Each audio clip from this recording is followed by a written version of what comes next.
First, I want to introduce Dr. Melissa Gilliam. As you know, the Emeritus Academy is under the umbrella of the Provost Office.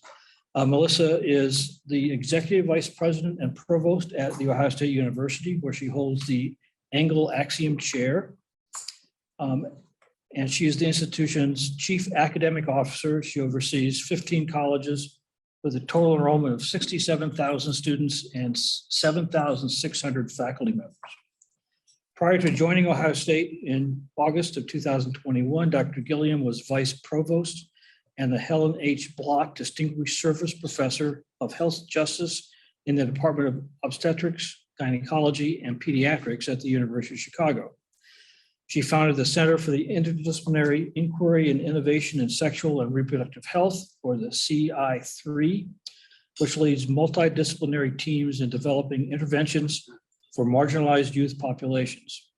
Dr. Gilliam's research addresses the clinical, behavioral, social, and policy determinants of reproductive health disparities among adolescents in the United States and globally, using an asset-based and positive youth development framework. Her research has been funded by the National Institutes of Health, the Bill and Melinda Gates Foundation, and the Ford Foundation and the Irving Harris Foundation, as well as others. Dr. Gilliam is a member of the National Academy of Medicine. She earned her medical degree from Harvard Medical School. She has a master's degree in public health from the University of Illinois at Chicago, a master's degree in philosophy and politics from Oxford University, and a bachelor's degree in English from Yale University. That combination sort of fits the academy really well. And with that, I'd like to introduce Provost Gilliam. Thank you so much. Hello, everyone. I am so delighted to be here. And it's wonderful to be in person. I understand this is the first in-person meeting in 2 years. It's amazing. I've really enjoyed having some in-person meetings myself. So, for me, this is a really special occasion, and I'm so delighted to be here. And I think for me, who I've been at Ohio State now for about 8 months, and it's been wonderful to be able to meet with so many different communities on all of our different campuses. And so I wanted to say how pleased I am that we have this academy as part of the Provost's office, and how grateful we are to you all for the work that you do and the continued engagement that you have in the institution and with the broader university.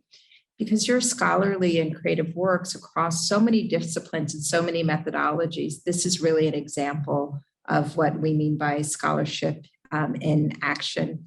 So just to give you a little bit of a sense of how much has been established and created through this academy, it was founded in 2014. And as members of the academy, this group has published journal articles, book chapters, and that's supposed to be retirement. It's really quite incredible. You've made presentations, keynote addresses, you've received patents, obtained external grant funding, and some of this work has been supported by the Emeritus Academy itself. And so there's a grant program that has enabled members to engage in research or make conference presentations. And I think I've heard that this work has taken place on every continent except Antarctica. That's amazing. So I think this is really what it means to be a land grant institution, this commitment to service throughout our careers. And you've taught so much to our students and in our classrooms and our labs and our studio and in their studios. So again, this is really exciting. This is a particularly exciting time for me. And one of the reasons I wanted to be at Ohio State, because President Johnson has really talked about some ambitious goals. This time last year, I was just making my first campus visit. And I hadn't really planned to leave the University of Chicago, but I started hearing about things that were happening at Ohio State, a really important vision and a commitment to service. And it's at a time when because of the pandemic, because of protests, because of polarization of our political environment, it seems as if being at a place that was committed to service seemed so important to me. And it was enough to make me decide to move to a new institution. And one of the things that I've been tasked with is this idea of thinking about our faculty, how we retain faculty, how we grow our faculty. And so I often talk about this idea of the faculty life cycle. Earlier today, I spoke with our postdoc program, really recruiting people in to have this moment to really hone their skills as they think about entering the professoriate. And to know that my day would be bookended first with that conversation with them and then this conversation with you, to me, that really epitomizes what we mean by this faculty life cycle, that regardless, it's something about what we do as faculty members lasts our entire career. And so it is really exciting for me to see that this academy exists, that you all contribute so much to the institution, and really, I think, show people why having a life in the academy is so important and so potentially transformative. And so one of the things that the president has talked about is this idea of increasing our research expenditures, growing our faculty, closing achievement gaps for students. And so I am very excited to know that each of you will continue to be engaged in that process and continue to support OSU as we make these important gains. And so thank you so much for having this academy and doing your part. And so I'm excited for you all, and I'm excited for you all to have these continued exchanges, because this is exactly what I've been speaking about, this idea of having a dynamic scholarly community that shares its ideas. As I've visited the campus, people have talked about being in disciplinary silos and working from home and not having a chance to see their colleagues. And so it means a lot to be in this room with you all and see what you all have done and will continue to do over the years. And so thank you so much for letting me be a part of it. Okay, next I would like to introduce the new members of the Emeritus Academy who were admitted during the spring application window. And if you are here today, please come forward and when your name is announced, and then Dr. Gilliam will actually present you with a certificate of your membership to the Emeritus Academy. So the first person is Melanie Bates.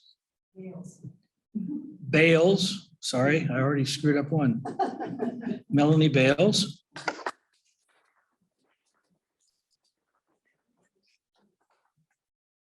Bhagwan Satyani.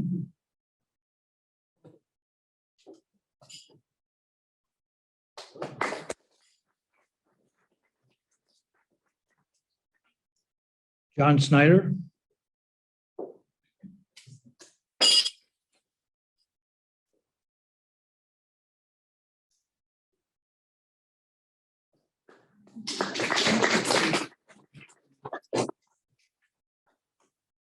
Peter Thomason.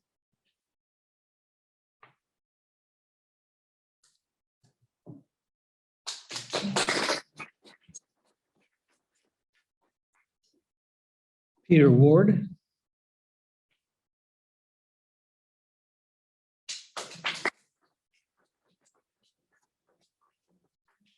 And Terry Wilson.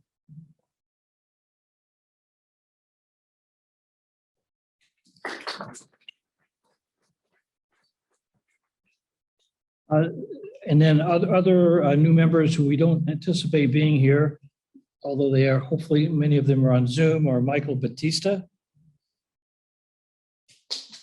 Wave. Audrey Begun. Elizabeth Cooksey.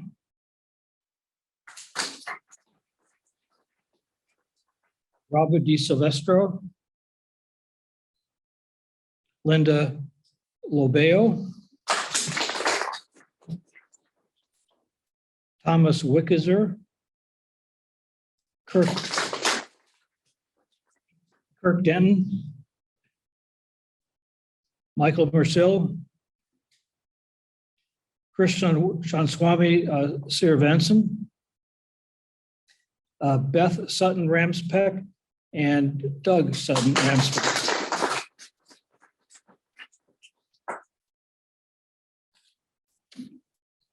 This has been an excellent year for the Academy with tremendous production from academically from members of the Academy.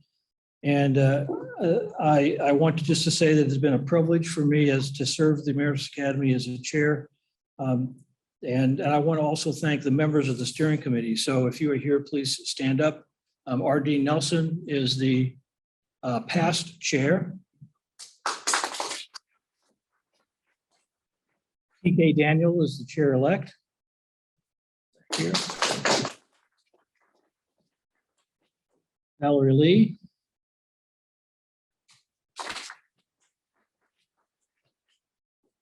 Carl Lear. Phoebe Miller. And Julia Watson. This has been a really good committee to work with this year. And I would be remiss if I didn't thank our support team in the Office of Academic Affairs, who basically ensure that I don't make too many mistakes and to keep everything running smoothly. Helen Malone is the person who oversees all of us. She's not here today, but there's Jason Holman. Ravana Zanders, Judy Proth, Maddie Thomas, and Stephen Bagala. And again, they've been a tremendous team for us to work with throughout this year. As Provost Gilliam indicated, the Emeritus Academy is an extraordinary community of scholars whose scholarly productivity is really off the charts in many ways. Our accomplishments are publications, performance and exhibition, community service, professional service, awards, recognition, and all of these further enhance the reputation of The Ohio State University and benefit the public at large. I have one news item, and that is there is still a chance in the next few days to submit an item for the newsletter. So we have a newsletter we circulate 2 times a year, and Ardeen is in charge of that as the past chair. And please think about submitting something to her to indicate the activities that you have been involved with for the last year. Now I'm pleased to introduce Mark L. DeBard, who is an Academy Professor of Emergency Medicine. Dr. DeBard received his BS degree from the University of Dayton and his MD degree from The Ohio State University. He was a clinical professor at the Wright State University Medical Center for 25 years, while also during that time having positions as an attending emergency physician in Xenia, Dayton, Troy, and Hamilton, Ohio.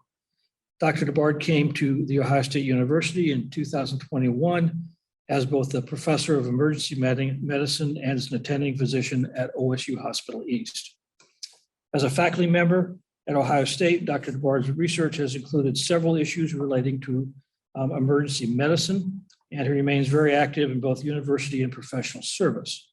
His work has been recognized by several awards, including the Douglas A. Rund Distinguished Faculty Award from the OSU Department of Emergency Medicine, the John G.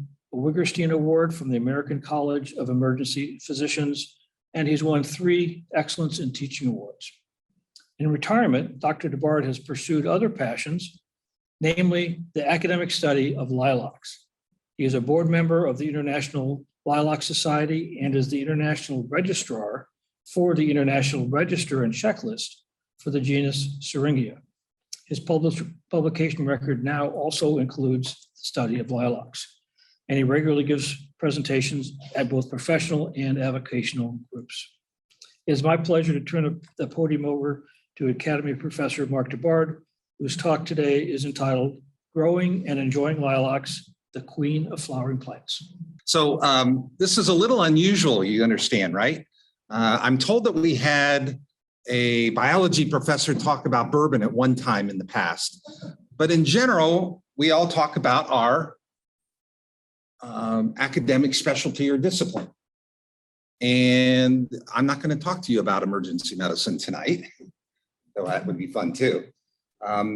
I got into lilacs as a hobby when I started going to Mackinac Island for vacations to get away from it all as an emergency physician. No cars, you got to walk or bicycle or you horses to get around that 8-mile circumference island. And they have massive, numerous lilacs growing all over the central part of downtown and over the green field in front of the giant fort that's built up there that the Americans and British fought over all these years. So I grew to love them then, ran into a meeting by accident of the International Lilac Society and kept up my interest over the years, but I didn't have the time for it, right? Till I saw I was getting ready to retire about 7 or 8 years ago. I was actually here since 2001 at Ohio State. Realized that my new house that we bought 10 years ago had this unused backyard because it's a hill, 30 to 45 degree hill filled with all kinds of weeds and totally inaccessible from the house. All right. And I'm 1 minute from the intersection of 315 and 270, the outer belt. And yet it looks where I live like I'm out in the country. It's really kind of cool. So it's very convenient also. So I decided I'm going to put my lilac plants back there. Well, it took me 5 years to convert it and to begin to plant it. Killing all those weeds was amazing. You'll see a little picture of that in here too. But I finally got up to snuff. This year it looks great. I have 170 different cultivars of lilacs planted in my backyard. It's a half-acre plot, by the way.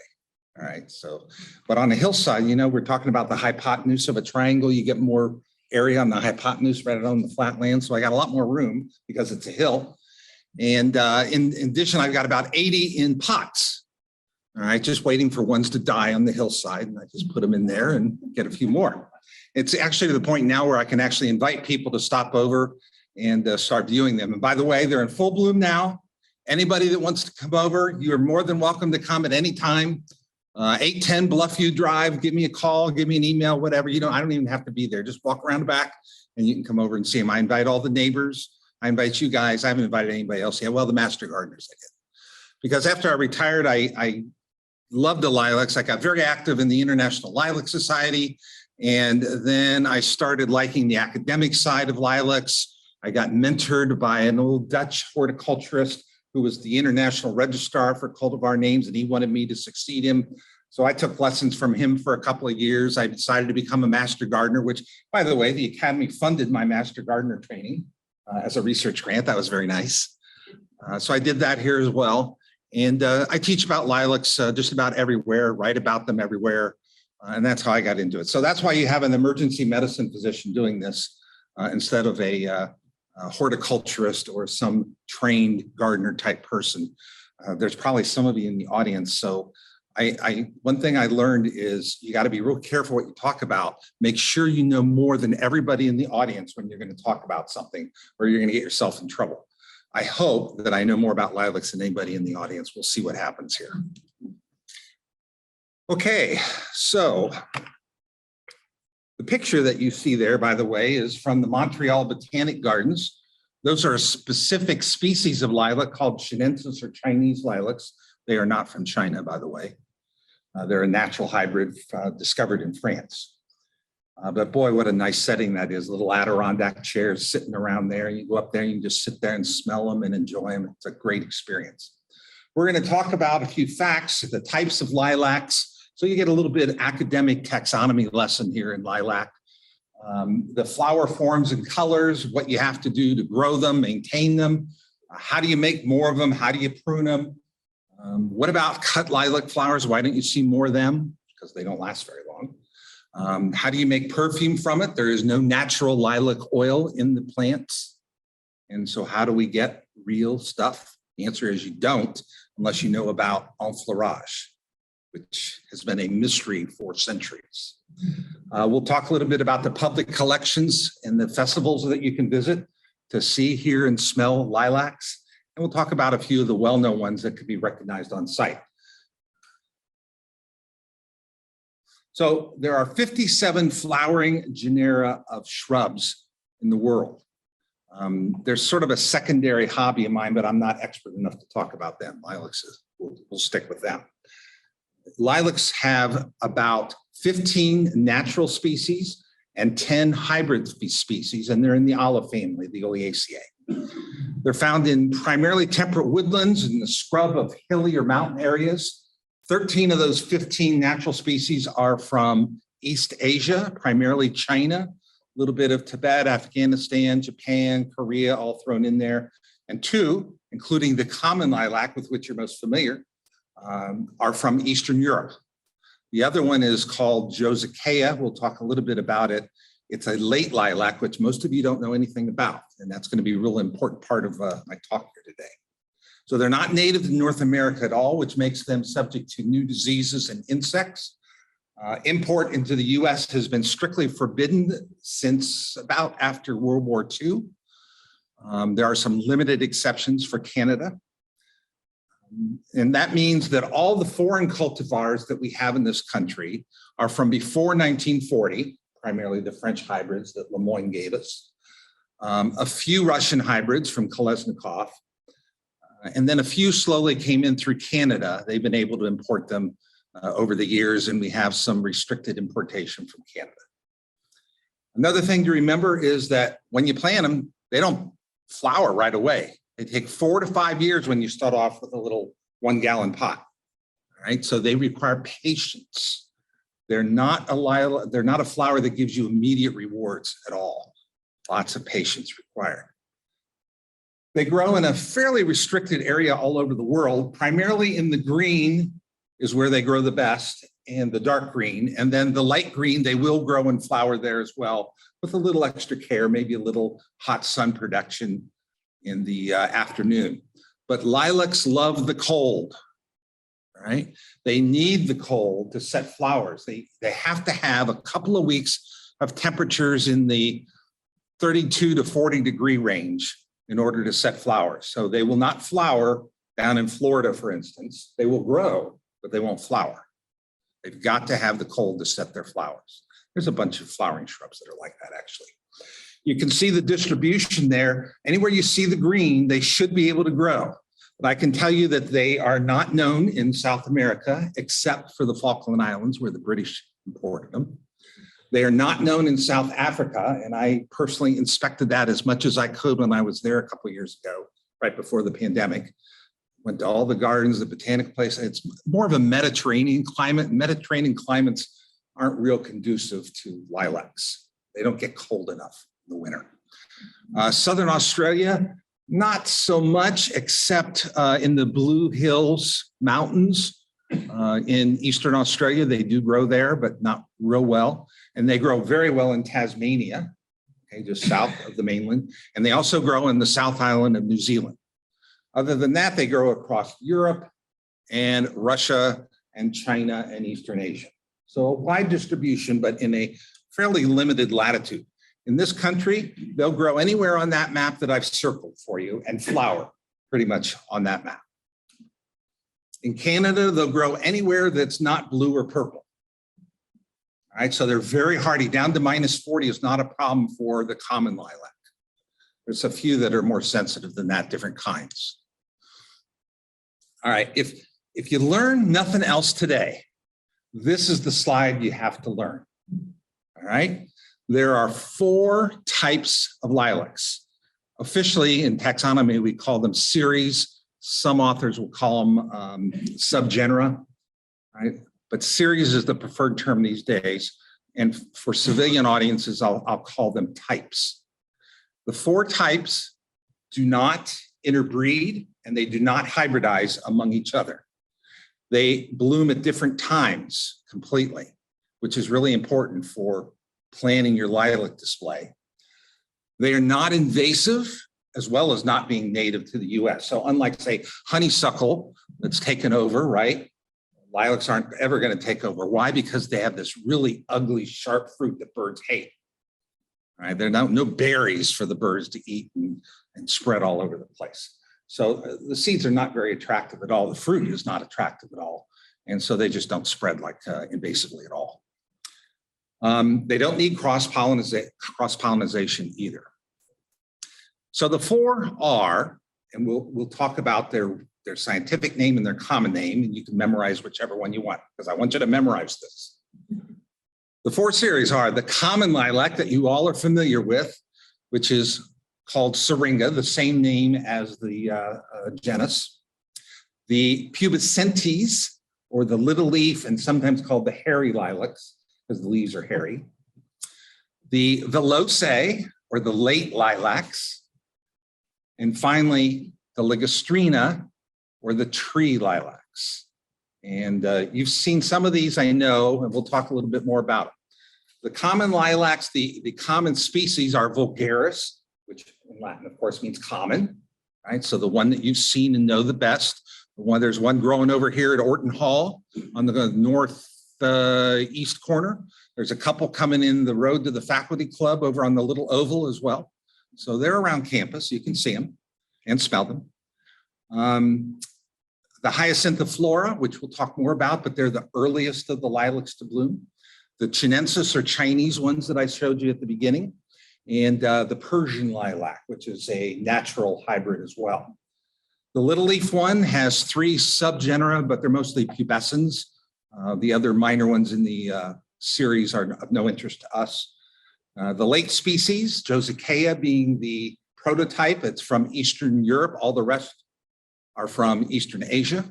And then the tree species, both the Japanese tree lilac, the Peking, Beijing, or Chinese lilac, as it's called. And then there's another one called the Emeritus lilac tree.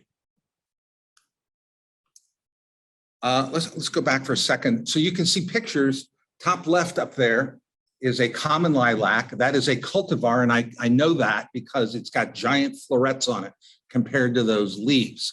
The common lilacs florets are very small. You'll be able to see some of them over here in the room that I brought out to show everybody and for everybody to smell. Feel free to come up and do that afterwards. They smell fabulous. I just cut those from my garden today.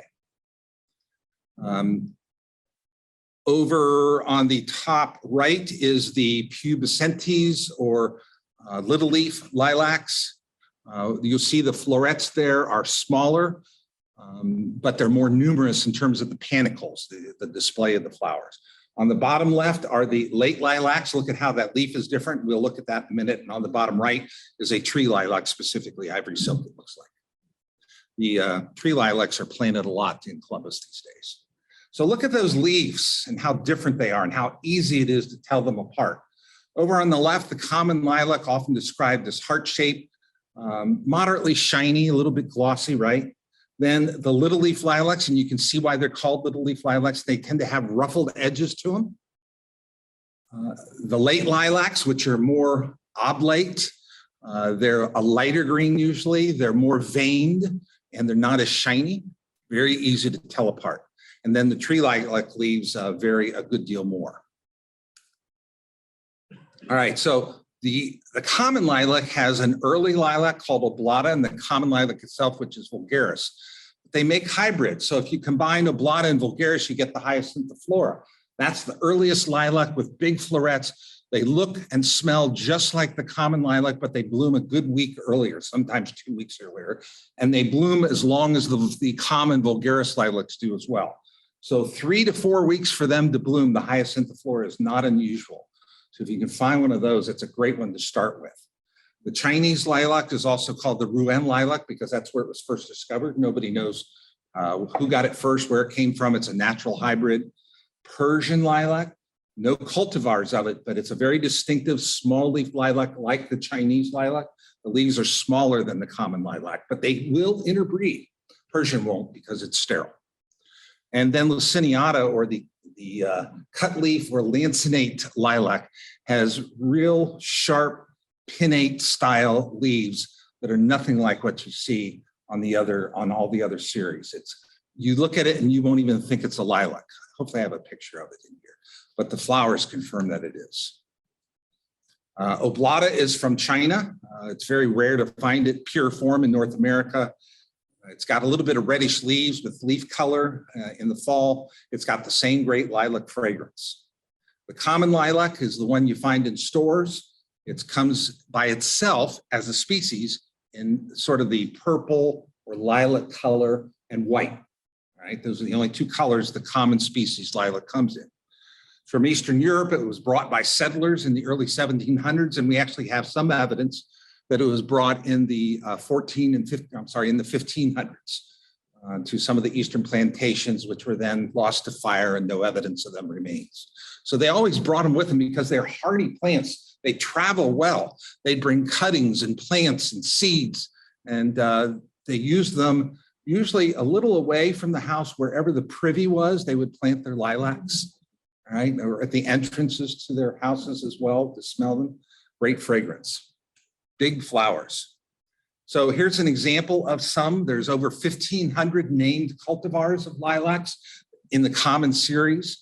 There's 7 official flower colors, which I'll show you, 11 bud colors. They all have names. You can see them there. You indicate a cultivar name by single quotation marks around them. A Russian one there in the top left, the most famous blue there, President Lincoln. Top right, Albert F. Holden with its silver back, and Agincourt Beauty is a nice purple as well. These are all well-known lilacs to people in the trade. The Hyacinthiflora all have named cultivar names as well. Up here, one of my very favorites, Sweetheart on the top left. Look at that contrast between the bud and the flower color. Isn't that fabulous? So lilacs are famous as much for their contrast of bud and flower colors. They're usually quite different. The buds are almost always darker than the flowers are. And once you cut them, they do not keep opening. They stay right where you cut them. So you want to cut them with about 2/3 of the flowers open and 1/3 buds because of the contrast that that provides. It's a very cool thing. Declaration up there in the top right, Pocahontas going around clockwise. Sister Justina is a nice single white. Dr. Chadwick, named after Dr. Chadwick at Ohio State University, a very rare lilac and one I'm trying to find and acquire. And Esther Staley. There's your Chinese lilac that I showed you pictures of before. All Chinese lilacs, Chinensis lilacs, are single flower forms. And we're going to talk a little bit more about that. But if you look over there on the right, you can see that each floret has 4 petals, and that's all there is. But if you look over on the left, what do you see? You see double flowers. Right? Doubles occur only in common lilacs, mostly in Vulgaris and Hyacinthiflora. There is one Chinese lilac that has double flowers. It's called duplex, almost lost to the world. One was discovered in the 90s growing in a garden in Europe. And from there, it's been slowly making its way around the world. It made it to Canada. There was one guy in Canada who's unfortunately dead now, who was able to export it into the US, and a few of us got it. And we now grow it and we try and make cuttings and spread it around, but you can't buy it commercially. Duplex, it's called. It's cool lilac. You can see a full-grown bush blooming right now in my yard. The Persian lilac can be grown many different ways. You see a bonsai there that I saw over at the Franklin Park Conservatory. It comes in several different colors as well. Small leaf, uncertain parentage. It occurred and appeared right after the common lilac over in Istanbul and in Europe around in 1700. It also has a great fragrance, like most of the common lilacs. Here's a picture. Look at that leaf form on the top left. Does that look like a lilac to you? No way, but it is. So it's a very unusual cut leaf lilac.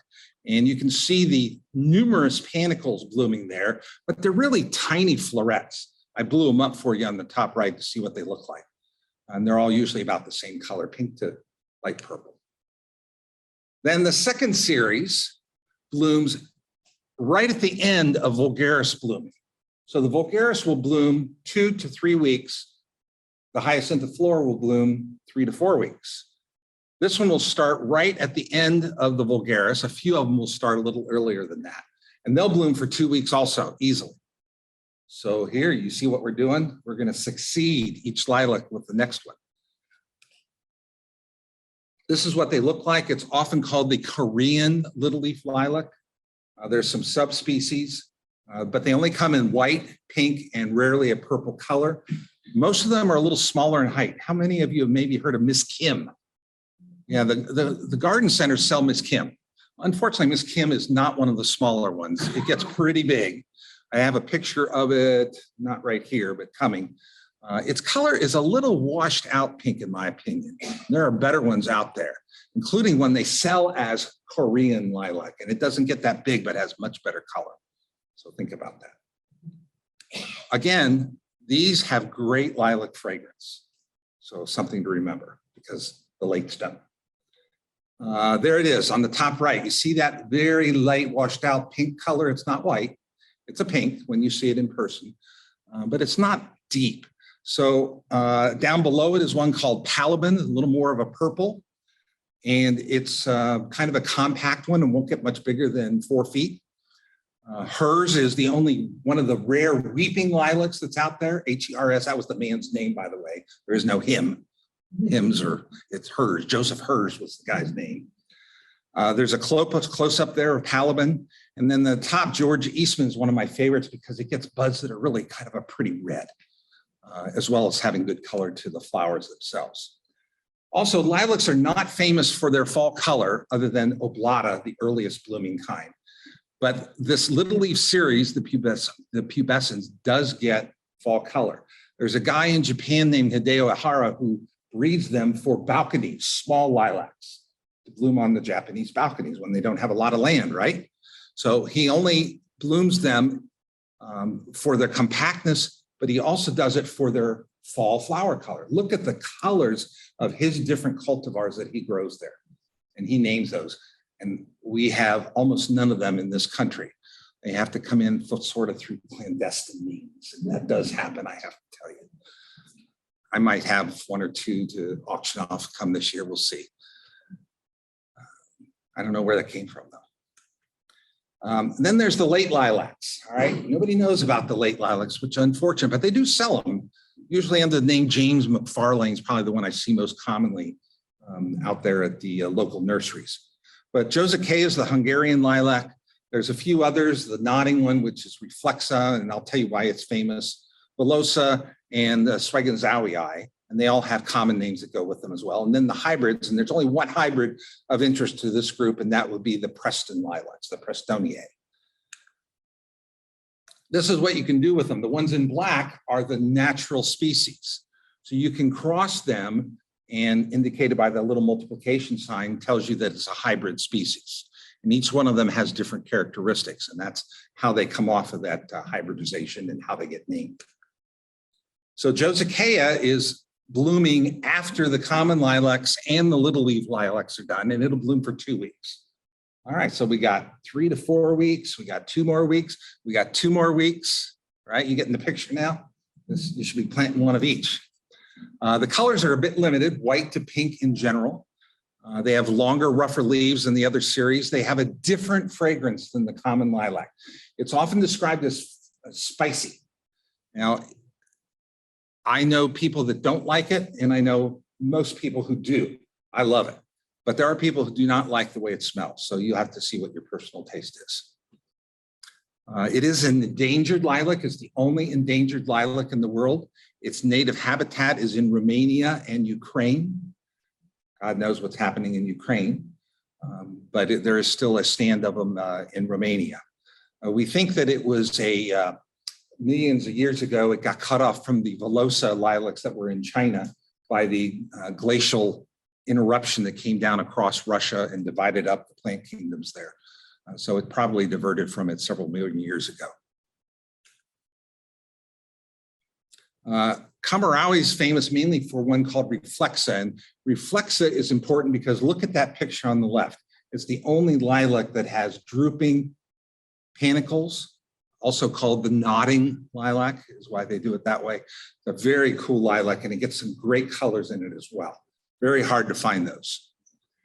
The Velosa, look again, what happens here? Lots of panicles, small florets, small flowers, but lots of them. So it gives you more of a hazy effect than an individual great flower effect. Another one, Swagensawii, has the same spicy fragrance, and white to pink, and it's a lot more of an upright late blooming lilac. I'll tell you where they have some of them around here. Then the only hybrid late lilacs of interest commercially or to you would be the Prestons. Isabella Preston was a Canadian breeder and researcher in the 1920s primarily, and she left a fabulous legacy of Preston Lilacs. Over there on the left is my absolute favorite, Miss Canada. Look at that color. When it is in all bud stage, it just shines with its deep pink red buds all over the place. And then it begins opening up to that panicle that you see there. It is magnificent if you can ever find Miss Canada. All right. Oh, and mine will be in bloom in about another 10 days, I would guess.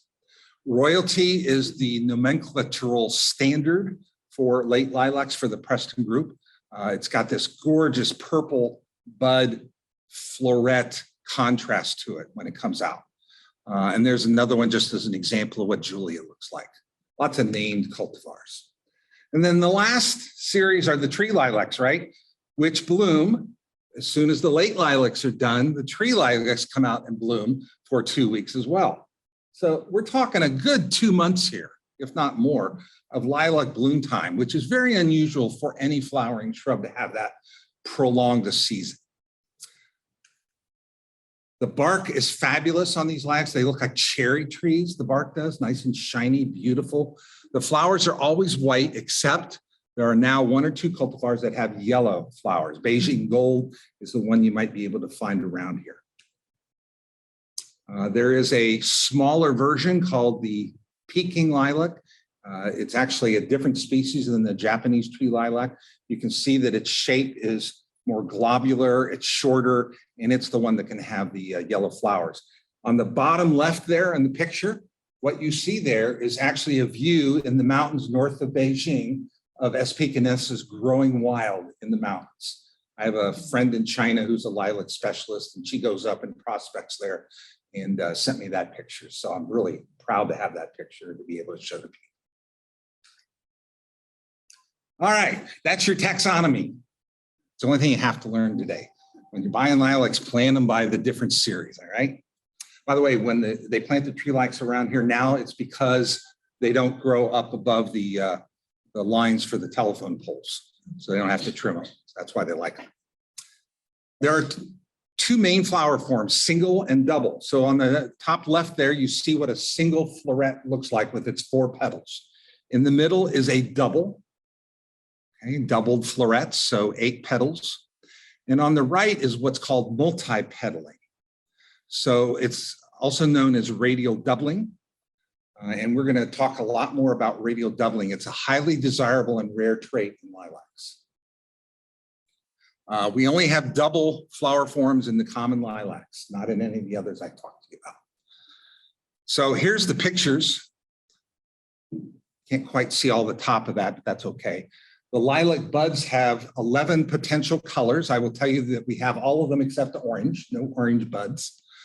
And then down below it are the 7 traditional lilac colors. They're called Worcester colors because John Worcester from Swarthmore College in Pennsylvania named them all in 1953 when he took the first lilac survey and inventory in this country.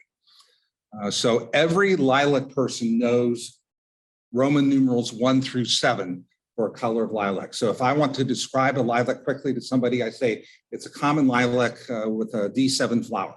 So they know it's a double purple flower immediately. That's the way you talk about lilacs. It's only recently that I've standardized the colors into RGB codes so that everybody can display the same color for what the category is.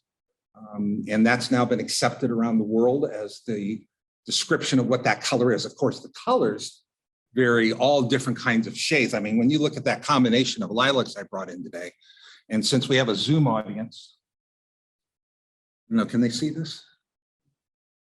All right. So there's a whole bunch of different shades of lilacs in here. The white is always important because it provides contrast to the other colors. So whenever you plant lilacs, make sure you get a white in there somewhere so you can show the contrast. Oh, boy, they smell good. I'm sorry, Zoom. So what do they need? What do you got to do when at home to make a lilac flower and succeed? Well, they need full sun, at least 6 hours a day. That's the main condition you got to have. Neutral to alkaline soil is desirable, which is what we have here, right? Except where in Ohio do we have acid soil? Where do rhododendrons and azaleas grow great? Not in central Ohio. Who's from Akron or Cleveland? Northeast Ohio. Rhododendrons and azaleas are fabulous up there because they got to have acid soil. They don't grow around here where it's squat. I mean, they do, but not very well. PJM, the early rhododendrons, probably the only one that I see do really well around here. They also need good drainage. Now, that's not to say they don't like water. They do like water, but they don't like wet feet. It has to be drained. So a hillside is perfect. But you don't want the water to congregate where they are in a lawn, or they will not do well. So that's what they need. Plus they need winter cold, right? But what do they like? Well, they probably like pruning to whatever height you want them to be once a year. I cut off my flowers. Well, we'll talk about that.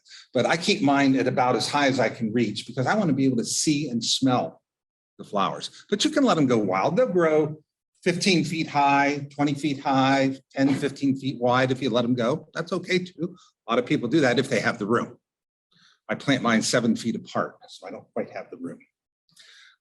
Always prune them within 2 weeks of the flowers dying and just cut off the flowers themselves. Don't go down the branch because they are like certain hydrangeas. They set their flowers on this year's growth. The flowers that are going to bloom next year set this in the summer new growth. So if you go pruning them in August, you will have no flowers the next year. All right, that's true of all lilacs, unlike hydrangeas, which is hit and miss. They can handle a little fertilizer, but honestly, they don't really need it as long as they have normal nutrients in the soil. We like to try and keep their base a little grass and weed free. So if you look at the bottom left picture there, this is the gal that I'm going to talk about that does the perfume. That's her lilac farm, but look what happens at her base. She's got the grass growing way up and kind of obscuring them and making it really hard to maintain them. It's much more desirable to have a free and open base there for them. If you want to, let's have individual plants like she does, you need them about 12 feet apart. If you want to hedge, 7, 8 feet apart will do. And if you don't have a big yard, there are compact and dwarf forms, and I'll show you the sizes here in a minute. We do have problems. We have insects, pests. The rabbits and mice and the voles will eat the bark at the base sometimes in the winter, especially if they're under snow. We have borers, which are a type of moth on the top left there. That's a lilac borer going through the heartwood of that lilac plant. That'll kill off that stem or branch. We have problems with powdery mildew. So on the top right, that's actually a chinensis lilac that got horrible powdery mildew every year. So one year I took 2 branches side by side, and the one on the left I sprayed with dormant oil or neem oil, doesn't matter which one, once a week. And the one on the right I did nothing to, and you see what happened. So if you want to go to the trouble of spraying once a week with oil onto the leaves, it'll prevent powdery mildew if you have a problem with powdery mildew. On the bottom right, bacterial blight. There's all kinds of bacterial blights that'll hit lilac stems occasionally. And on the bottom left there are fungal diseases of the lilac leaf as well. How do you make more of them? Cuttings, suckers, and grafting. So cuttings are fairly easy to set up, but not easy to do. The late lilacs do great with cuttings. I have a 75 to 90% success rate rooting lilac cuttings that are late lilacs, but only 10 to 25% for common lilacs. It's a really tough thing to do. You cut off a little piece of them, 4 to 6 inches, leave a couple leaves at the tip. You dip the end in growth hormone, kind of medium strength. You can buy it at any garden supply store. And you stick it 1 inch or 2 down into the rooting medium, which basically is rough sand, not playground sand, but paver sand will work, concrete sand works, things like that. You can throw a little potting soil or perlite or peat into it if you want, but primarily it needs to be loose with lots of drainage. Then the trick is you got to keep the leaves constantly moist, right? Because that's how they're going to get their water through the leaves. They don't have any roots yet. So how you do that is the trick. And you can see my little tent that I set up there, and I just run a little misting line in there, and I have it on a timer, and it blows out 15 seconds of mist every 15 minutes or so, something like that. But you got to do that, and you got to do it for 1 to 3 months. 1 month for the late lilacs, 3 months for the common lilacs. So I do it all summer. You can dig up suckers. Common lilac sucker. They're officially called offshoots, but everybody says suckers. And basically, I dig them up in the spring and the fall. You can see the bases of the lilac here with little growths coming up from the roots. All right, and you can just go in there, and I go in and inspect it, make sure it connects back to the main plant, so that's not a volunteer. So I know I'm going to have the same cultivar, right? And then I cut off that main root. Sometimes I'll leave it there to develop more roots. Sometimes I'll pick it up and pot it at that point, depending on what the root ball looks like. You can graft them. We basically want own-rooted plants, but we will graft rare cultivars. And I do this every winter. This year, I think I did 30 different rare cultivars. And, you know, success rate's 50 to 80% or so with grafting. But that's a great way to preserve them. I let them grow for a few years until they get big enough for me to start taking cuttings from them and try to root the cuttings. So that's the way we do it. Grafting is a skill. You really need to be shown it. You can read all you want about it, but you're not going to be able to do it until somebody shows you and makes you practice. It's a fairly easily learned skill. I took 2 4-hour classes, and I feel reasonably skilled at doing grafting. So it's not a hard skill to learn, but somebody's got to show you how to do it. Pruning, you don't really have to prune them. I told you. We tend to prune the central stem the first couple of years to make sure it'll branch more. I prune about at 5 years, I'll prune it to this height. You got to prune the flowers within 2 weeks of them blooming. And for mature, giant, out of control lilacs, you can do a rejuvenation pruning every December. I do that for a few people where we cut the biggest stems over 2 inches, and it'll send up new suckers or shoots from the bottom. And in a few years, you'll have a nice bush again. So that's called rejuvenation pruning. The problem with cut lilac flowers is they don't last very long. If you just throw them in a vase with a little water, that probably lasts 1 to 2 days. But you can get them to last 5, sometimes 7 days if you take a little care. The vase has to be clean, if not sterile. You need to throw some food in, sugar. You need to throw in something to kill bacteria. I usually use lemon juice or lime juice. You can use a little tiny drop or 2 of Clorox if you want into an average sized vase. Something that'll keep the bacteria down, because what happens is the bacteria multiply and they plug up the little vascular channels in the stems. And that's why they won't be able to take up any water, and they go ahead and then wilt. Right, so they're very prone to that. I usually cut them in the morning when they have the highest water content, and then they immediately go underwater. So these, I did all that too. I expect those to last me about 4, maybe 5 days. You remove most of the leaves. You can put leaves in later if you want, but you don't want them to be hydrating the leaves. You want them to be hydrating the flowers. So I cut off the leaf. You don't see any leaves there to speak of. And I always cut off the bottom right before I plunge it into water so that the water, there's no air gap in there as well. When you buy lilac perfume, you're buying something artificially made up. It's not the real thing, I assure you. A lot of lavender goes into it, for instance, but it is possible. Lilac oil can only be made by the process of enfleurage. This is an ancient European process used for things like jasmine that you have to do the same thing with, but they don't share the secret of enfleurage until Charles Pan Dawson here, who is a retired chemist, bought the Lilac Farm up in Cherry Valley, New York. And she went around all over the world trying to figure out the recipe for doing enfleurage.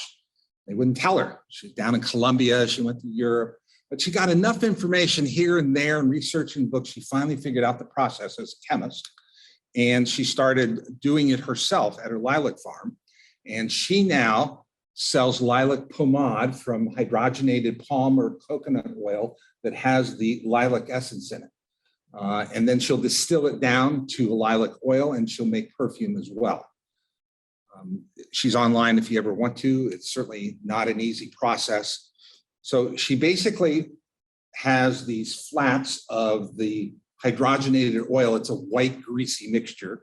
And she throws a bunch of lilac flowers on the top of it and lets it sit there for 24 hours. And she does that every day with new flowers for 33 days. And their scent, which is released into the air, it's not in the flower, released into the air, is adsorbed onto the oil surface. And then she'll process that into a pomade and then eventually extract it into an oil. It's a really fascinating process. She does this in a shed in her backyard. Quite the chemistry setup she has back there. If you want to make oils, don't last very long on the skin, 4 hours or so. Perfume will last longer. The way they make perfume is to add ambergris. Everybody know what ambergris is? Let's just say that it's whale excrement, all right? And it's in the ocean and it washes up by the various currents, primarily into New Zealand and Australia. Interestingly enough, that's where it ends up. And they harvest it and sell it. It sells for $63,000 a pound. It's unbelievable. So when they find this on the beach, they're rich, you know? You can buy 10 milliliters of a 3% solution of it for $150 and make your own perfume out of lilac oil, which I've done. It's kind of fun. The fragrance is the best in the common lilacs, also in the little leaves. I told you about the late ones having a different kind of fragrance. All right, great public lilac collections. If you want to go see them, the biggest and best one in the world with the most cultivars is at the so-called Lilac Museum in a little town of Saint-Georges, Quebec. It's about an hour south of Quebec City. They have 672 different lilac cultivars and 690 plants. I've seen it once and it is fabulous. And it's this lovely little French-speaking village, has a big interest in art, and they're the home of a major sculpture competition every year. They bring them in from all over the world to do these giant sculptures competitively. There's scholarships to do this. They spend 2 or 3 weeks doing it, and then the city gets to keep the sculptures. So they have these sculptures all over that are fabulous. It's really interesting. Highland Park in Rochester is actually the largest lilac collection in the world. Rochester, New York. I'll be there next week. We have our International Lilac Society meeting there next week. They have about 500 different cultivars, but 1,200 plants in the park. They run a 3-weekend lilac festival, which starts this weekend. Great place to go if you've never been there. What a display they have. The Royal Botanical Garden up in Ontario has a huge collection on rolling, beautiful hillside. Doble, Latvia has a big one. The gardens in Moscow, Russia, which I've seen also, have about 400 at their 2 combined gardens. Plus they have a separate garden dedicated solely to their great breeder Kolesnikov, where they have only his varieties. I may not say this later, but I should say it now. The center for lilacs in the world is Russia. They embraced it as their national flower. It was flowering on May 9th, Victory Day in World War II. So the government embraced it. They fund it. They fund research. They fund universities. They fund growing areas, parks filled with lilacs, with lots of money compared to, I think we have $0 from the government for lilacs in this country. So it's why it is, and they have the greatest breeding group in the world right now in Russia that has released probably 240 or so different cultivars in the last 10 years. And within the next year or two, they're going to probably exceed the record that Lemoyne established over about 40 or 50 years. It's an amazing, and not more than a handful of their lilacs are in this country at this point in time. It's very unfortunate because I've seen them and they are far superior to anything the rest of the world has at this point in time. It's a very sad shame. So hopefully someday we'll be able to get those over here. Out in Woodland, Washington, the Klager Lilacs, the Central Experimental Farm up in Ottawa. The New York Botanical Garden has a wonderful display up in the Bronx. Okay, if you ever want to make a trip there, that's worth a special trip. And you might as well go down to Brooklyn as well, to the Brooklyn Botanical Garden, where they have a nice display of lilacs as well. Madison, Wisconsin, probably one of the closest great ones is Lilacia Park up just west of Chicago in Lombard. Great place to go and see them. The Arnold Arboretum has a nice display. They really were the center of lilac research in this country. They're the ones that imported most of the early ones and discovered a lot of the species in the world.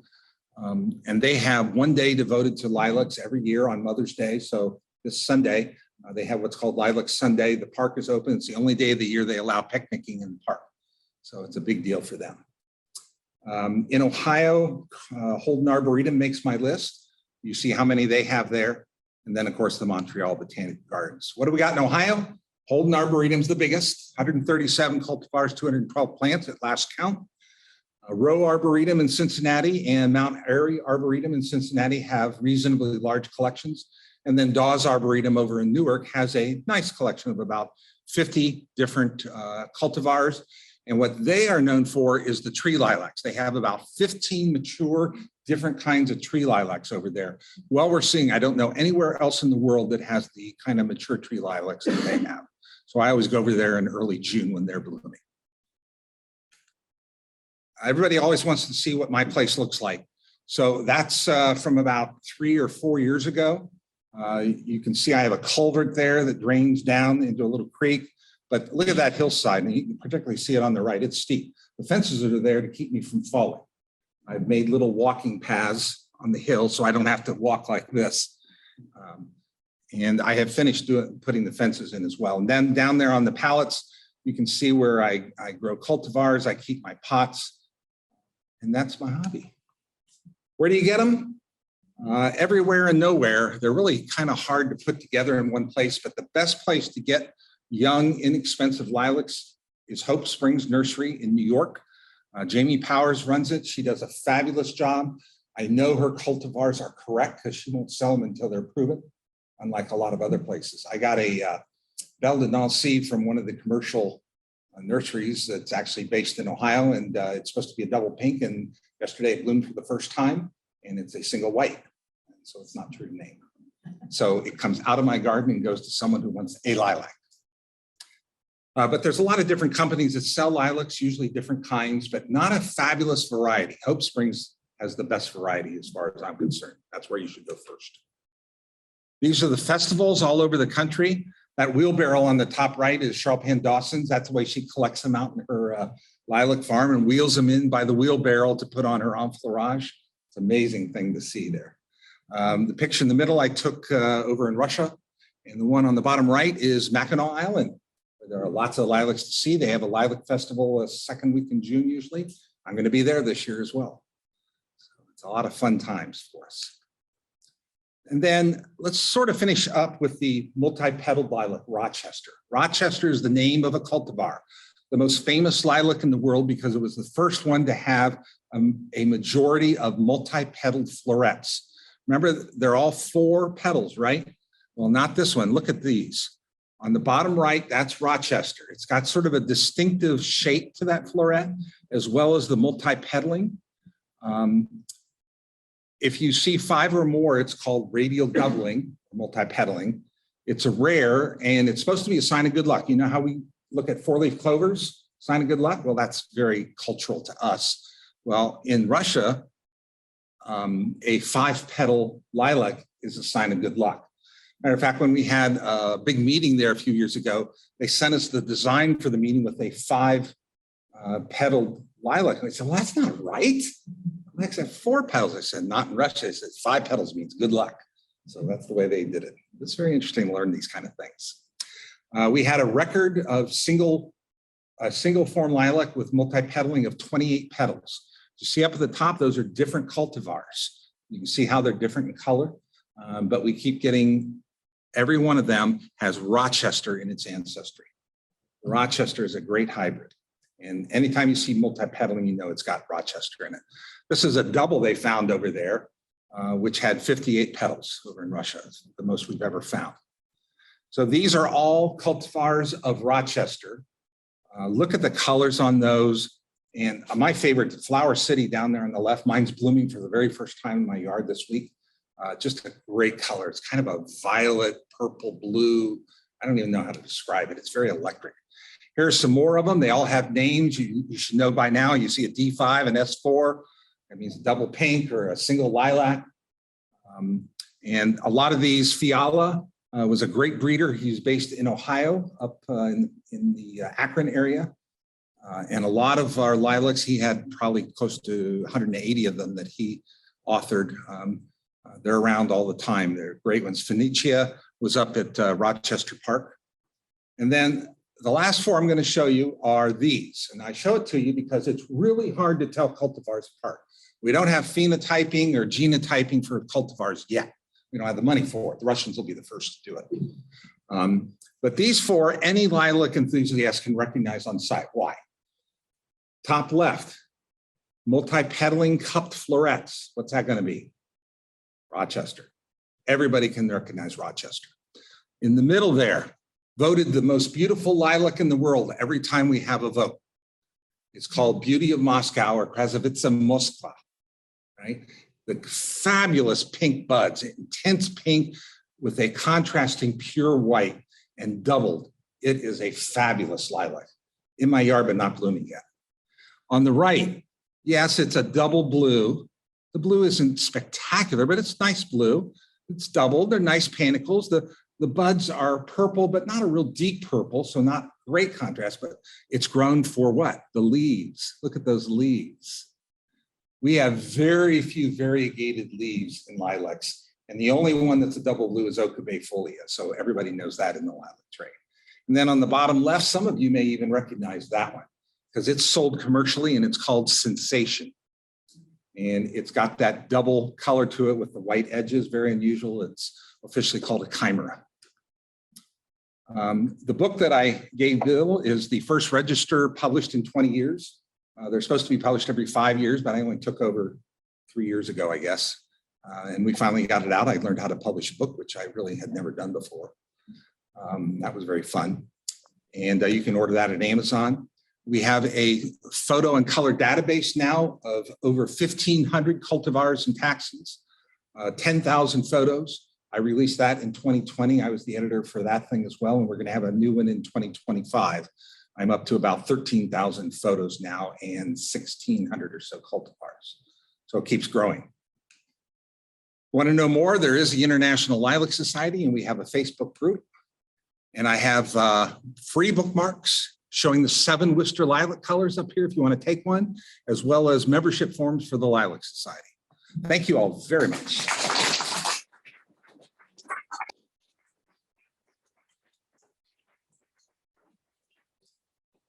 You have some questions? Mark, thank you very much. I just knew there's a lilac bush in the place where I grew up. I had no idea. Yeah, questions. You can field your own questions. Yes, ma'am. Hi, I really appreciate your very functional and detailed knowledge of lilacs. I'm a professor of literature, so I come from a more poetic space. My question is, I can't hear the word lilacs without also hearing Walt Whitman's poem. Very famous in the lilac world. Yes, ma'am. He wrote as that pastoral elegy for the assassination of Preston Lilac. So you have 200 and some lines and free verse, and it's connecting lilacs not only to the spring, but to the winter. So my question is, do you know whether, and honestly don't know this, okay? It's not set up, but do you know whether Walt Whitman's poem had any influence on the popularity of lilacs in American culture? Or do you know of any culture where lilacs still are associated with not so much beauty and all that you were talking about, but also loss and mourning? Okay. You might want to get the wireless microphone for questions from the audience. So the art, beauty, poetry of lilacs, Walt Whitman's poem is very well known, especially among lilac lovers. In terms of art, The French and the Germans have authored tons of art, paintings, operas, rhapsodies, poems. There's all kinds of art associated with lilacs, particularly in the old world. The same is true in this country. Buying lilac pottery and porcelains is a big field in the industry. A lot of people in our Facebook group show their recent acquisitions to everybody. So that's a lot of fun as well. If anybody celebrates the artistic grief and loss of lilacs, it would be the Russians. The Russians are deeply into the philosophical meaning of lilacs and collectors of culture. They're amazing when you talk to them about what lilacs mean to them.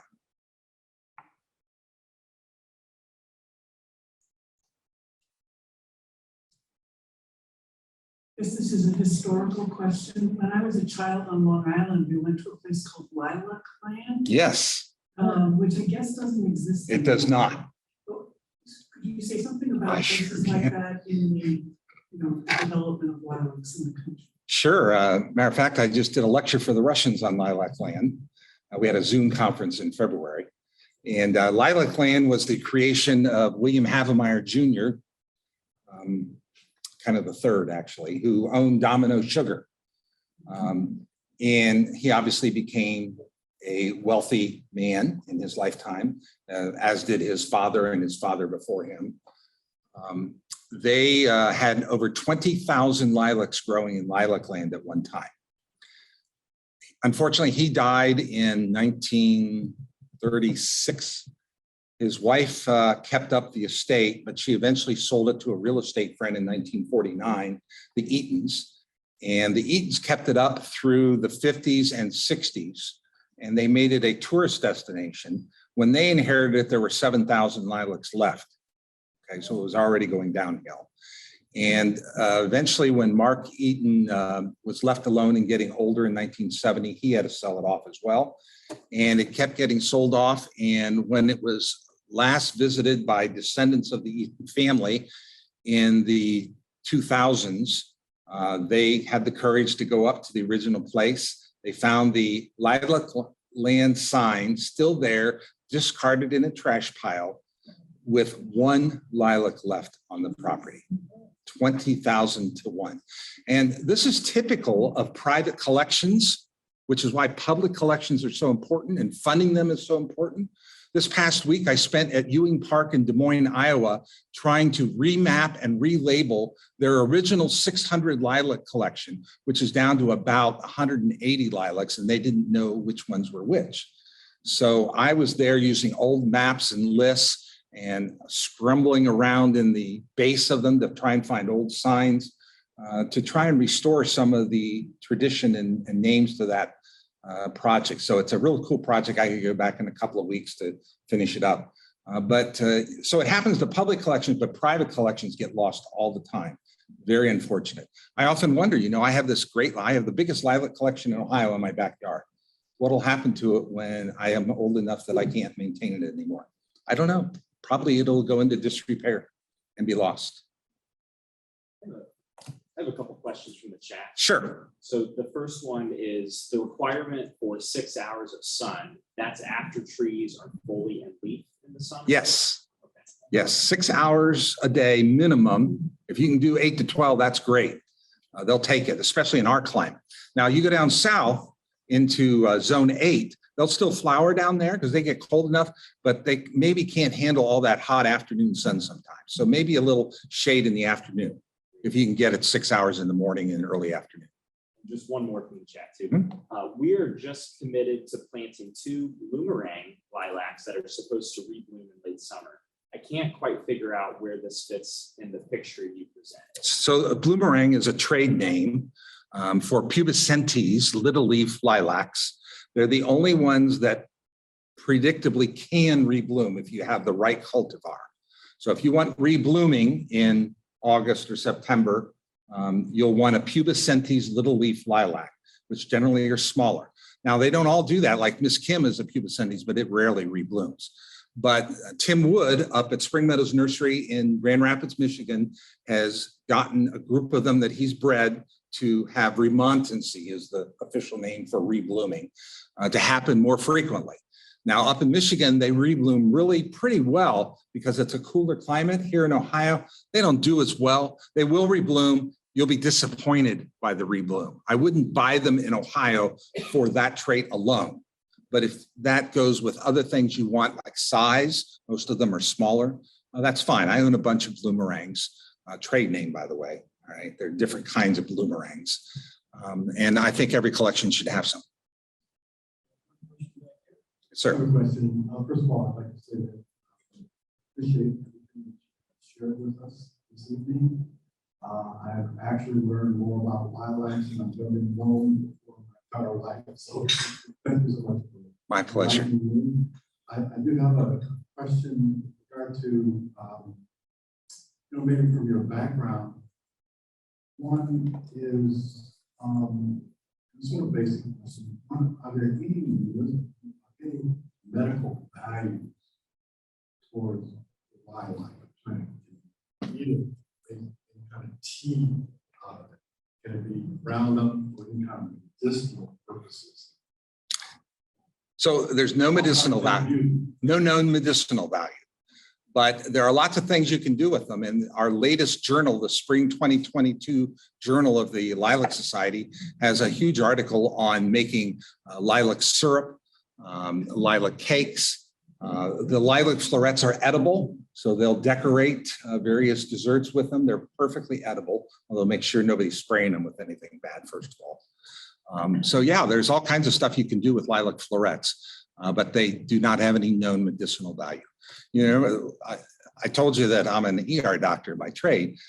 All physicians over 100 years ago were botanists first and physicians second, right? So maybe there's something to that shared interest there. Who knows? It came back to me. Yes, sir.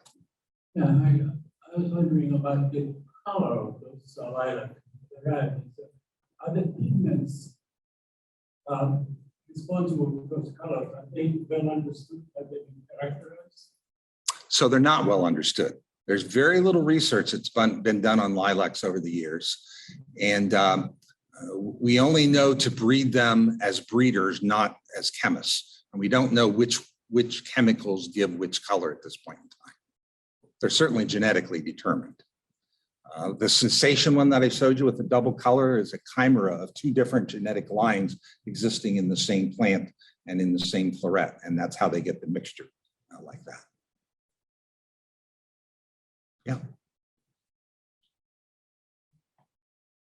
I'm really very new at this. I've had 2 lilac bushes. And when I look at the pictures where there's just so many blooms, and I look at the ones in my backyard, and in full sun, there's nothing like that. So just the balance between the number of leaves and then the plants, is that just pruning? Is that just the health of the plant? So you're telling me that you don't have a lot of panicles, a lot of leaves. So people that tell me that, there's several reasons. Number one, you're probably using fertilizer or might be using fertilizer. Lilacs don't need or want fertilizer, you'll just grow leaves, all right? Pruning is really important. You have to be careful not to prune them more than a week or 2 after the flowers have finished, okay? Otherwise you cut off the next year's flowers. You've got to have the sun. If you don't have the sun, you won't get the flower numbers. And so if you don't have the sun, move the plant. They can be moved. If you want to do that, if it's a big one and you cut it down to 6 inches from the ground, dig it up and move it. Cut it in half if you want. It'll do fine. It'll send up new suckers. It'll be 4 or 5 years till you have a nice plant with lots of flowers after that, but they can be moved. The settlers brought them from England on those ships. I mean, they're hardy as can be. You can't hardly kill a lilac unless they get disease.